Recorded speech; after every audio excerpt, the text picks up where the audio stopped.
Started working for the soldier.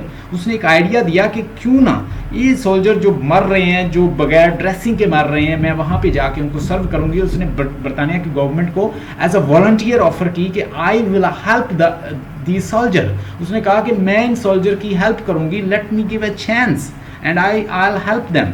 तो उसने क्या किया, 38 नर्सेज फीमेल तैयार की और वो उस हॉस्पिटल में जाती है और वहाँ का अल्टीमेटली से चार्ज दे दिया जाता है। और बहुत सारे जो वहाँ पे बरतानिया के डॉक्टर होते हैं वो इसके खिलाफ हो जाते हैं कि ये यहाँ पे डिक्टेटरशिप करने आ गई है, फीमेल होके हम इसे फॉलो करें। लेकिन with the passage of time when she shows her dedication, they all started serving with her and they ultimately they come up with good effort and they establish a good system, especially nursing systems, and that system prevail all over the world। यानी उसने इतना work किया कि उसका work जो है वो पूरी दुनिया में मशहूर हो जाता है और इसी की वजह से नर्सिंग का आज शोबा जो है बड़ा रिस्पेक्टेड है, फ्लोरेंस नाइटिंगेल की वजह से। ये आपका लिटन स्ट्रीची ने इमिनेंट विक्टोरियन में इसको डिस्कस किया है और ये बड़ा इंपॉर्टेंट है।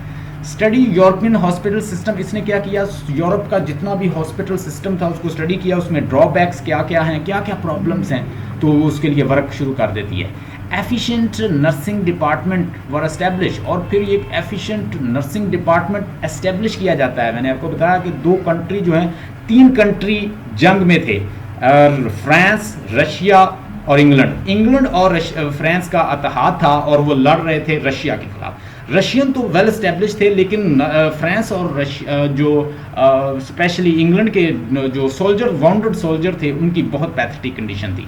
ये उनके लिए सर्व करती है और ये वॉलंटियर अनपेड सर्विस देती है और बहुत सारी फीमेल नर्सेज को इकट्ठा करती है और उनके लिए उन वाउंडेड को सर्व करती है। और रात को आधी रात तक ये क्या करती है, लैंप अपने हाथ में लेके ये जगह जगह जाती है, कॉरिडोर और जितना भी हॉस्पिटल का एरिया होता है उसको विजिट करती है और उनकी मरहम पट्टी करती है, ड्रेसिंग करती है, उनका ख्याल रखती है और अल्टीमेटली इसको क्या खिताब मिलता है, lady with the lamp. Lady with the lamp का इसे खिताब दिया जाता है।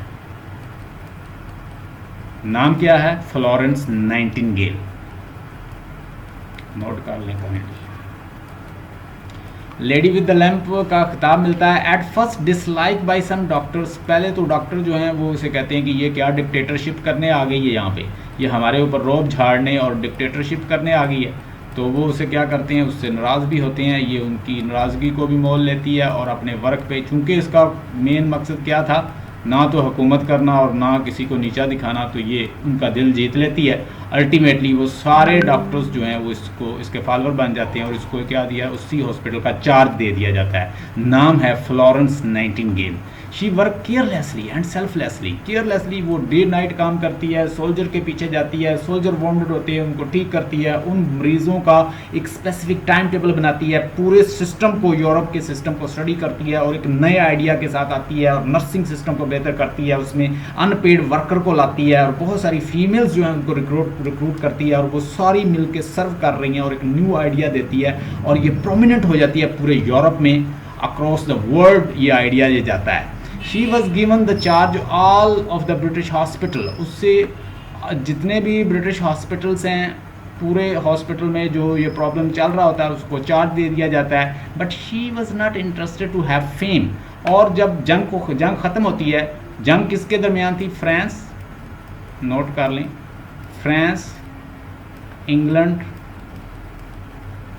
और रशिया, ये क्रीमियन वार इसको कहा जाता है। और लड़ किसके साथ रहे थे, रशिया के साथ। जब ये जंग ख़त्म होती है तो ये चुपके से वहाँ से आ जाती है, क्योंकि इसे फेम का कोई लालच नहीं है। इसके पीछे जितनी भी एजेंसीज वाले लोग होते हैं, रिफार्मर होते हैं, NGOs के लोग होते हैं, वो इसके पीछे घर जाते हैं। तो ये कहती है कि मुझे किसी फेम की ज़रूरत नहीं है। I am working for my country, I am working as a volunteer, not for sake of fame.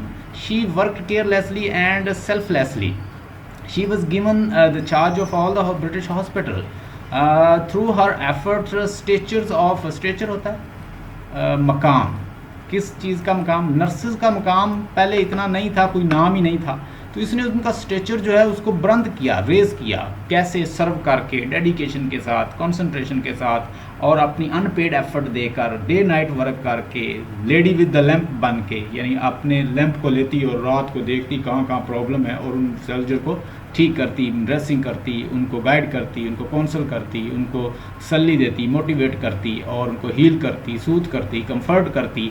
और बहुत सारी लेडीज़ जो हैं वो भी हायर करती है। 38 जो नर्सेज होती हैं उनको अनपेड एज अ वर्कर साथ लेके आती है और साथ अपनी सर्विस भी देती है और खिताब मिलता है lady with the lamp, first women who receive the order of the merit.